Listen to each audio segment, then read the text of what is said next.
Alright, what is going on, everyone? First and foremost, I want to say thank you for being here right now, watching this video. I do really appreciate it for your time, and I would really appreciate if you do consider subscribing, because it truly does help me out a lot. Now, we're gonna be reacting to how Meek Mill basically clowned himself and cooked his whole career, man. You get what I mean? I'm really interested in this video simply because it popped up on my YouTube feed. I'm just like, hey, why not react to this? You get what I mean? I'm intrigued. And not only that, man, due to, Meek Mill's beefs and whatnot with DJ Academics, his back and forth, recent back and forth with DJ Academics, things like that. And, it doesn't look like he's trying to beat the Diddy allegations anytime soon either. So it's just like, but without further ado, let's just stop yapping and play the video. With impressive sales and #1 records in his catalog, it's fair to say that Meek Mill was once considered one of the biggest artists in the game. Now, rappers losing their spotlight isn't anything unusual. We have seen countless artists rise and fall for many different reasons over the years, but what makes Meek's journey from the top of the music industry to a lower level of fame so intriguing is not that he lost his ability to produce quality music, but instead, it was simply the fact that he became an internet laughingstock, and people haven't let up on scrutinizing or mocking every single thing he does. How did this happen? Especially for a rapper like Meek Mill, whose career began as a respected street artist and was raised in one of the grittiest neighborhoods of Philadelphia. My name is Luesta, and today we're investigating all of the events that led Meek Mill to getting clowned out of his career. Capable of spitting bars which depicted him in those rough areas of the city of brotherly love, Meek's early work felt raw, rugged, and essential at a time when not many street artists were popping off. Look, summer nights can even turn cold. In the streets of Philly when niggas don't even get to turn old. My heart pumping to a turn gold. You niggas stuck in neutral, I'm riding like fuck it, it's a long road. And even today, Bro, that's a classic, bro. That's a classic. We've all seen this freestyle, especially when Meek Mill started blowing up, bro. Basically seeing him in his hood freestyling, bro. Bro had talent, you could tell, man. So, yeah. to this day, people still reminisce to the times when he was dropping classic mixtapes, or even his debut studio album, Dreams and Nightmares, which was home to one of the greatest intros of all time. Times like this, the rhyme like this, so I had to grind like that, to shine like this, in a matter of time I spent on some locked up shit. His potential was evident for all to see, so much so that it's hard to believe that it went so wrong from there. But if we're to look back at when things began to get out of his grasp, it arguably started with a rapper who's about as far removed from the streets of Philly as possible. If we were to pinpoint the moment where Meek went from a formidable MC to a figure of ridicule, it's fair that beefing with Drake is when things went from good to bad. As everyone, including myself, has covered extensively, Meek and Drake had a collaborative relationship until a track by the name of Rico, which dropped on Meek Mill's 2015 album, Dreams Worth More Than Money. After Meek took exception to a line about the girl of your dreams, which he interpreted to be about his then girlfriend Nicki Minaj, a beef ensued when Meek decided to out Drizzy for having a ghostwriter. But ghostwriter or not, he was about to get smoked when it came time for diss tracks to drop. On Back to Back and Charged Up, Meek pretty much got bodied in front of the whole world to see by Drake. To add insult to injury, Drizzy then detailed on his song Summer 16 that one night when they were both in the Four Seasons, Meek and Nicki had the room below his suite. To capitalize on this, he played Back to Back over and over again, with Meek doing nothing about it. Considering Meek was known as the hard-edged rapper from Philly, this wasn't a good look. But what didn't help is that there was a domino effect to getting clowned by Drizzy that even his then MMG label mate Wale got involved in. I honestly think, he brought like a pencil to a gunfight. He didn't bring a knife, like a pencil. You know what I'm saying? You piece of paper. Try to paper cut him to death. Like, you can't compete with somebody that got them type of relationship. In response, Meek didn't aim at Wale meaningfully. Instead, he went to Twitter, a place that would soon become a routine source of mockery for him, to basically say that he got his feelings hurt. Wale just ain't gonna tweet a thing about my album. He's been hating on me for a long time now. Don't even text me, cornball. Alongside coming across as overly... Bro, Meek Mill is a Twitter demon, bro. You get what I mean? If he has anything to say at all, just go to his Twitter, bro. Literally just go to his Twitter, bro. Like, literally anything that he has to say, he goes on Twitter and says it, bro. Like, I don't know what's up with him, but he's a Twitter demon. You get what I mean? Bro's a Twitter demon. You get what I mean is what I'm trying to say, bro. But this is crazy, man. sensitive, the fallout from the Drake beef continued to have a ripple effect on his career, because every time he tried to stick his neck out and reassert himself, he just got destroyed publicly time and time again. When he decided to fixate on Drake's alleged ghostwriter, Quentin Miller, and even ordered his goons to put the beats on him at one point, it just seemed like a complete overkill to most people. Still unwilling to take the L and simply move on, Meek then implanted himself into the Joe Budden and Drake beef, where he referred to Budden as a crackhead. In typical fashion, Joe clapped back with a simple but effective putdown, and basically won the beef by letting the world know that he was simply too elite of a spitter to go blow for blow with Meek. Whereas when 50 Cent waded into the whole scenario, he seemed to bypass Meek's talents and go straight at his intelligence. When 50 Cent was asked about how Meek was dealing with his beef with Drake, he mentioned that Meek Mill made a questionable move by starting trouble with AR-Ab. AR-Ab is not just a rapper from Philadelphia like Meek Mill, but he's also known for being involved in some serious criminal activities that has him locked up in prison for the foreseeable future. Drake had mentioned AR-Ab in back-to-back, and Meek Mill's decision to target him was seen by 50 Cent as a bad move, suggesting it wasn't smart to stir up issues with someone so notorious. It turned into the kid being on stage saying fuck AR-Ab. And I didn't understand it when he did that. I was like, it's a special kind of stupid going on over here. Now you just took something that completely was non-threatening with Drake and this one and turned it into something that could potentially turn into you bumping in Philly. True. You know, he's really not that bright. That kid is not that bright. Look, the easiest thing you can do is bring other people into the statements that you're saying, right? While you're writing music. Over time, Meek would backpedal to the He's not lying though. Meek Mill does get clowned a lot for, not being the most intelligent person. Is what I'm gonna say right here, man. But just know Meek Mill is not the most intelligent person. And he gets clowned for it a lot, man. He gets clowned for it because people actually know. And he does and says certain things that it's just like, people really don't have a choice but to clown him for his, basically stupid activities, you could say, right? You could say, because bro doesn't use his brain, man. Bro just doesn't use his brain correctly, man.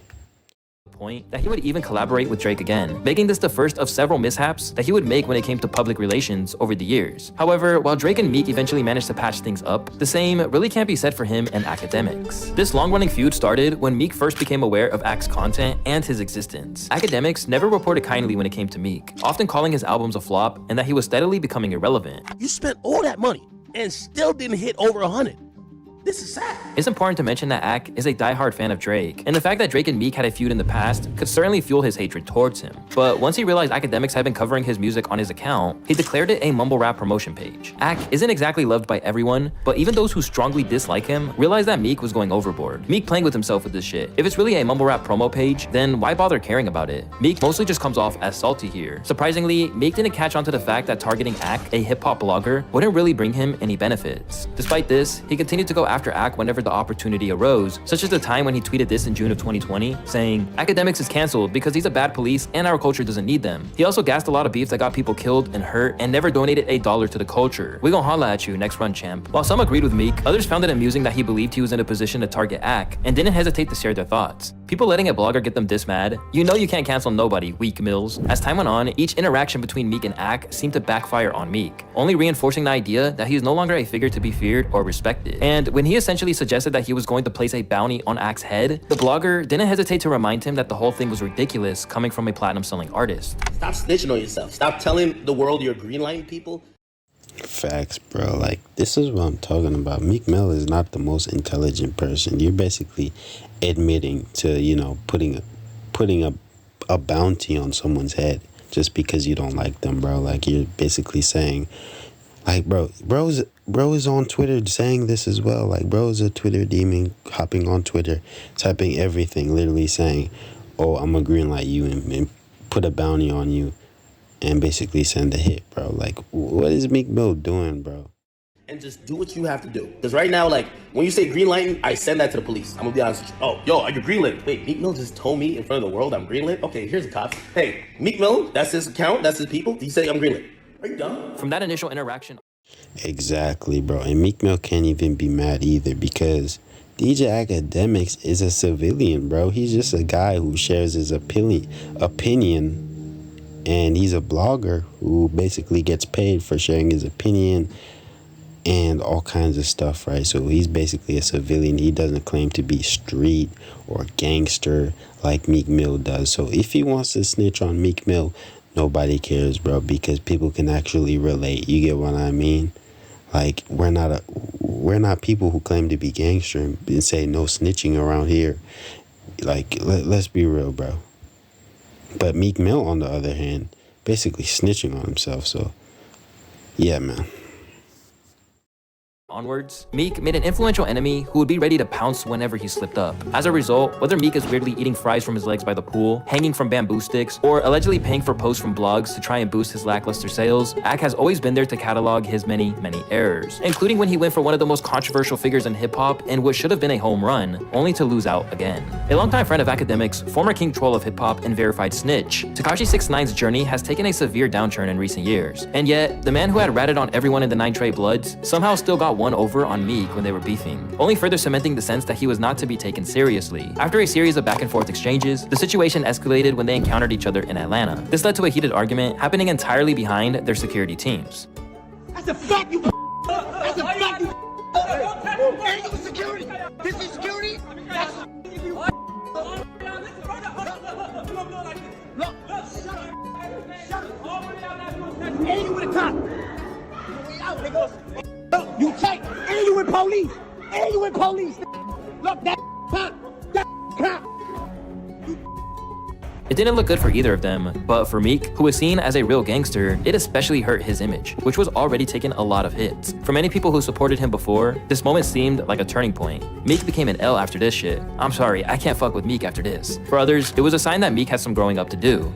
We gotta stop putting people in positions that they're not ready to be in. I feel like a lot of the shit that Meek has going on, he was kind of pushed into it. Any wrong move and you could become the villain. Right. Meek should have ran from that situation, and the internet would have killed him and said, look at Meek running. Like, no matter what, Meek was gonna lose in that situation. This brings us to a critical aspect of Meek's career. For years, he seems to be caught in somewhat of an identity crisis where he can't decide whether or not he wants to be a street rapper or a motivational figure. This uncertainty in his choices often makes it easier for fans to criticize him. Obviously, in his younger days, no one expected Meek to be a socially aware rapper, but following his incarceration in 2017 from a parole violation, the man that re-emerged seemed to be different. After being released from jail, Meek became a campaigner for change. Teaming up with Michael Rubin, who also wouldn't make things any easier for Meek in the long run, as you'll see later, Meek launched the Reform Alliance, an organization. Bro, linking up with Michael Rubin is a black man in the music industry is the worst things you could do, bro. There's no beating the allegations, bro. Like, look at the allegations Michael Rubin has alone, bro. Like, Michael Rubin has a lot of mystery in his history, you get what I mean? So it's not really surprising when you see those allegations when it comes to Meek Mill and P. Diddy, you get what I mean? They were getting down and dirty, bro. Like, I don't know what's going on, but, bro, Meek Mill just has a thing for these rich white men to bunny hopping on a tennis court, to all kinds of stuff, bro. Like, there's no defending this guy anymore. Which fought to change how the prison system and sentencing operated. This was a far cry from street beef, and it looked like Meek had really turned the corner. Overwhelmed, I come from being in prison just 7 days ago, what I call history, because I know it's a lot of voiceless men and people I personally know from being in prison, sitting next to them every day, who are dependent on me. And I feel like God has given me a great platform to help many others and make Philadelphia, Pennsylvania, and the world a better place. However, just months after it appeared he had a new focus and brand direction, he was back to speaking recklessly. One example of this is when he got himself banned from the area by a local artist named Poundside Pop. Rather than continuing to preach the virtues of peace or rising above it, Meek tweeted, "We run the hood. The fuck is you saying? LOL." At a time where he should have been moved on from worrying about running Philly to running his own businesses like his mentor Jay-Z, Meek had still talked tough whenever the opportunity arrived. And at the age of 36, it's not necessarily a good look. Niggas ain't fucking with me, man. I be hearing a lot of people talking and shit. I'm not gonna lie, it's like this, right? When you're from the streets, when you claim to be all big and bad and really claim to be a part of that lifestyle, right? And you take a transition to doing business, talking positive, and basically moving your image away from that gangster kind of lifestyle, people are gonna think you're soft, bro. People are gonna think you're soft, like, Meek Mill is soft now. He's not with all that gangster stuff anymore. It's just like, bro, Meek Mill is so dumb that he has to keep validating something. You get what I mean? Like, bro, it just has to say something or put something out there that makes him sound gangster, bro. And it's just like, bro, what are you doing? You're only making yourself look stupid, man. But, like, I don't know, man. like that. It's really like that. Like if I go out in my hood, it's really like that. We really not. I don't want to entertain of. We say we got 500 murders a year. That means it's a lot of killers in our neighborhood. When I come out in Philadelphia, I'm like super safe. You know what I mean? It's not nothing to promote. And if I come out, we bring real street niggas together from city to city. Yet, as Wayno noted on Everyday Struggle, this wasn't a lesson Mill seemed willing to learn, and it meant that his own Dream Chasers label couldn't take off as it should. I wish that Meek would see that he's like, I wouldn't say above things, but certain things he just gotta stay out of. You know what I mean? As an artist, as a person in the game. A lot of them don't want to leave the streets alone because, yeah, it's a lot of bullshit that comes with it, but the streets is a mentality. I felt like I understood Meek's intent, but realistically, yo, I think that Meek just need to leave a lot of shit alone because a lot of artists don't want to sign with Meek.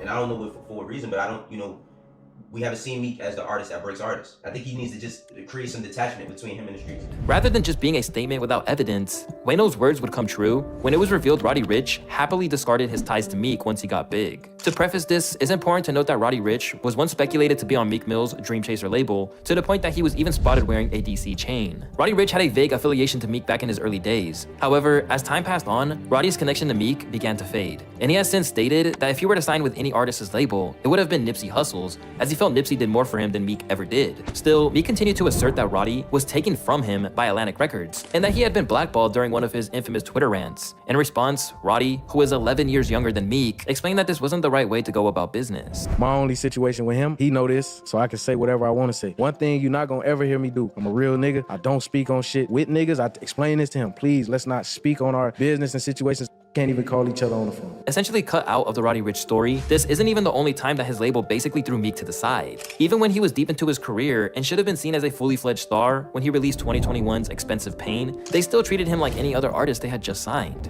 So why would they do this? Well, due to how Meek is treated these days and how much the fanbase's perception of him has changed over the years, they can do so with no consequences. Besides, his sales figures have kept declining to the point that even when he and Rick Ross dropped a long-awaited collaborative album in 2023, it peaked at number 23 on the charts and barely sold 31,000 units. Robbed of that kind of hunger his fanbase used to have for new music, Meek is still trying to keep the buzz alive. But unfortunately, the way he goes about it also plays into how he's treated like a punchline by so much of the hip-hop audience. But rather than sticking to his guns and doing what he wants to do, Meek cares far too much what people think. This was especially clear in June of 2023, when Meek took to Twitter to basically ask if he fell off. Who thinks I fell off or don't really think I got it with rapping anymore? I for real need answers and tell the truth because I'm not taking it personal. I need to hear how people think before I do what I do. A social experiment. With fans ultimately agreeing that his music doesn't hit as it used to in recent years, this intense search for validation left both fans and hip-hop commentators, such as Charlemagne the God, to clown him even more. Why do you care what people on social media think? Why do people need validation from social media? And by the way, Meek, you can't get on social media and ask a question like that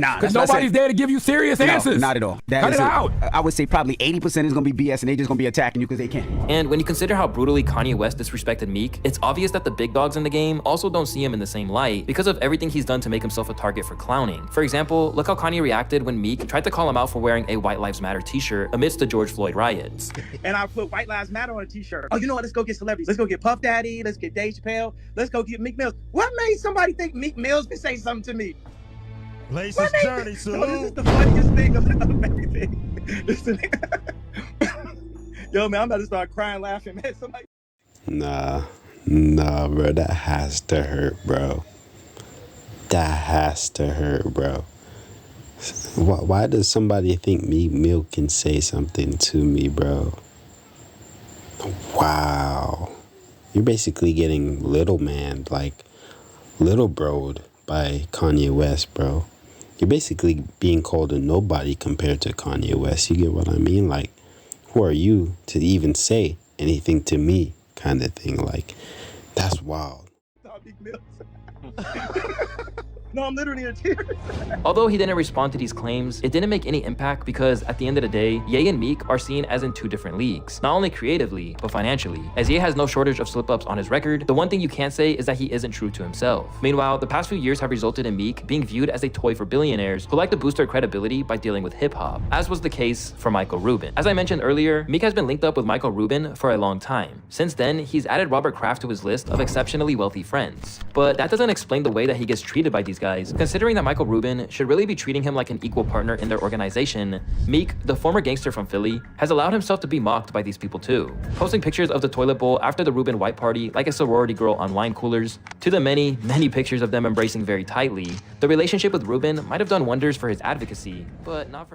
That's what I'm saying, bro. Like, Meek Mill just doesn't stop being degraded by these rich white men, bro. Like, it's insane, man. And I don't think there's no beating those Diddy allegations either. You get what I mean? Like, man, it's just not looking good. There's too much evidence of you and Diddy. Diddy took you shopping, bro. Like, it's insane. Like there's clips of you acting zesty. There's clips of Meek Mill and Diddy. There's basically a clip floating around of Meek Mill in Diddy's swimming pool on a day-to-day basis, like it's nothing, like it's just a normal day for him basically sitting in Diddy's swimming pool. And we know bro, being in Diddy's swimming pool, let alone, bro, is career damaging, bro, because people are already gonna clown you. They know what you got to do to make it to Diddy's swimming pool. You get what I mean? Especially to those parties, bro. But you're just chilling in there like it's nothing, like it's a normal day for you on a day-to-day basis, just chilling in Diddy's swimming pool. He's calling you daddy, like, bro.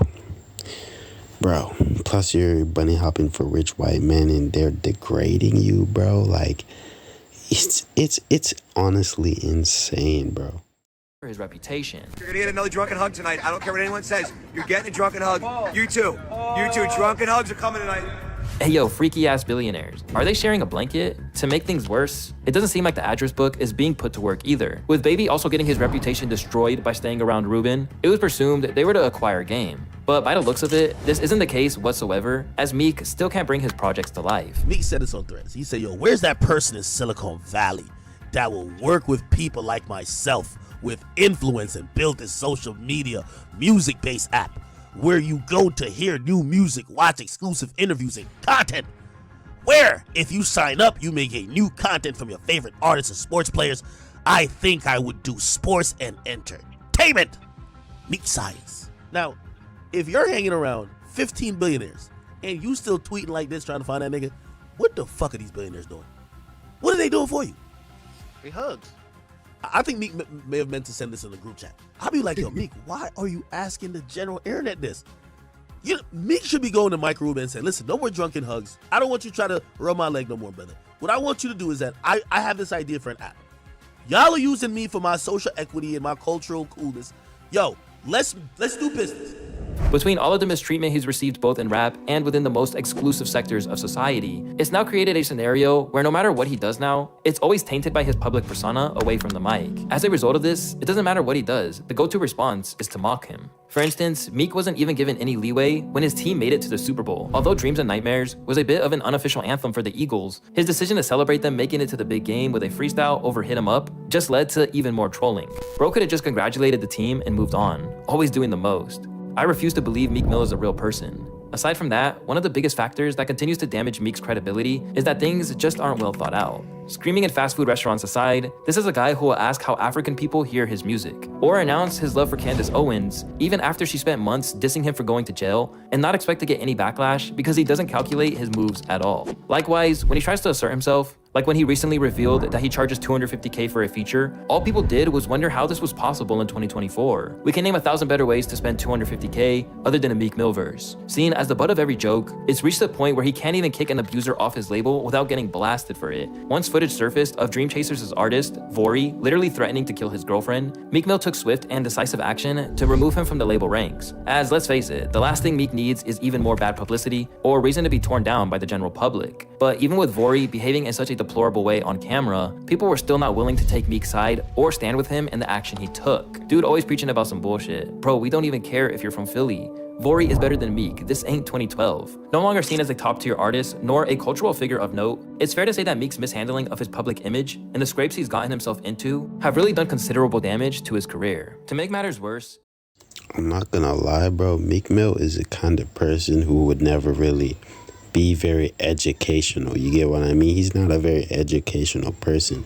So when people say, oh, you don't have to do certain things to be rich and all kinds of stuff, like, bro, Meek Mill is not that kind of person, bro. You can already look, like, just by Meek Mill's actions, by the things that he says, by the things that he does, bro, you could tell bro had to do a lot more things.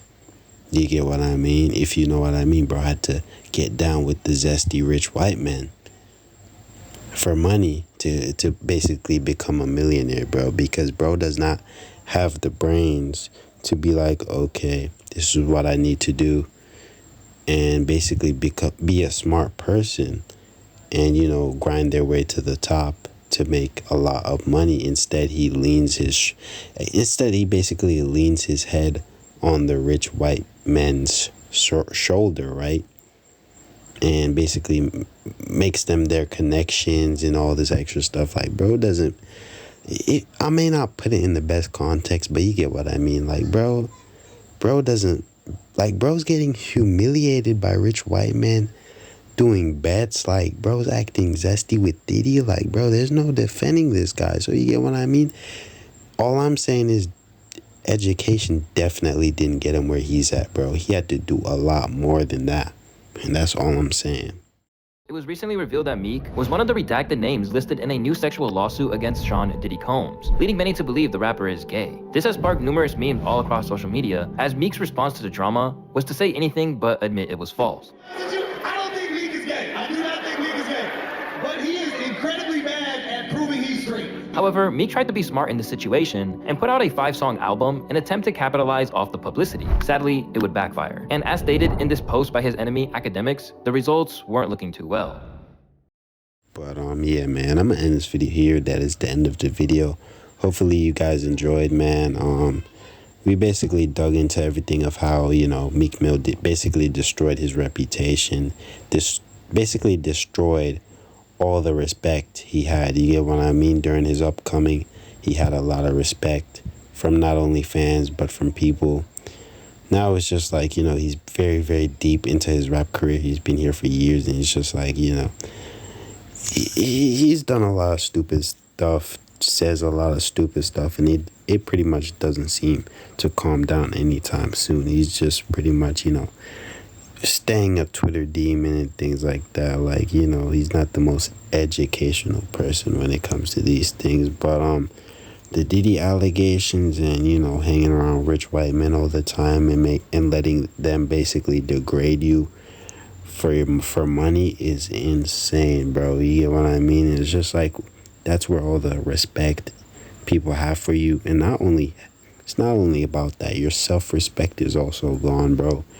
Like, how would you let rich white men degrade you, bro? Especially Diddy, man. Like, your self-respect gotta come first. Even if people don't respect you, bro, you gotta have respect for yourself. And you gotta have boundaries, bro. But it's just like, you don't have boundaries. You know, you basically couldn't take the educational route. Like, hey, this is what I need to do to make a better life for myself. Nah, bro. You were desperate to make it out the streets, and it's just like, it just makes it seem like you were willing to do anything. I mean anything to make it out the hood, man.